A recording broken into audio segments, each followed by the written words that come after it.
Minglabar Khmer, I'm Angus Watson with the top stories for DVB.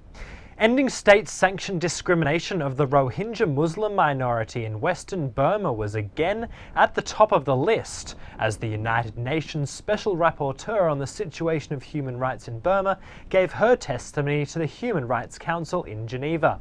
Yang Hee Lee said on Tuesday that the new government in Burma is an opportunity to break the status quo in Arakan State. Tens of thousands of ethnic Rohingya have lived in segregated internment camps under police guard since violence broke out between Buddhists and Muslims in the area in 2012.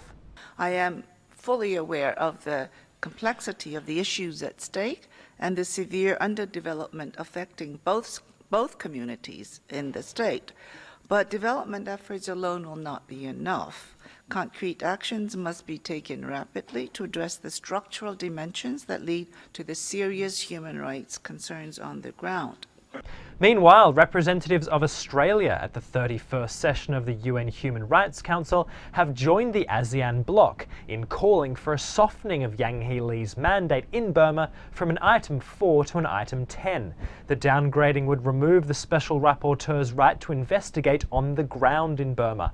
Ong Myo Min of NGO Equality Myanmar is in Geneva. Well, the leading countries for downgrading to item 10 are ASEAN countries, no surprise, and also including, surprisingly, Australia. The argument they made is country is really moving towards democracy and some kind of positive development in terms of human rights. Many countries keep mandate 1-year extension and same status of item 4. China is pushing for more on-water security along the Mekong River, as the 6 countries that share the world's 12th longest river look to stamp out the drug trade. The Mekong is a key transport route for drugs flowing from Southeast Asia into China, a $31 billion per year industry. Burma produces the bulk of the region's opium, and last year 35 million tons of Burmese methamphetamine wound up in China. But with the large stretches of the Mekong completely lawless, efforts to stem the flow of illicit drugs are failing. The other is the special regions which we cut through, which are just adjacent to China and Myanmar and Laos, where they come together there.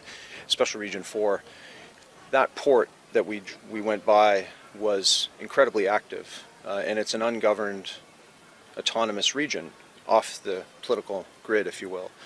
So to see how active that port was and the amount of trade and stuff going in and out was pretty interesting. You can find more on all of today's top stories at dvb.no. Bye for now.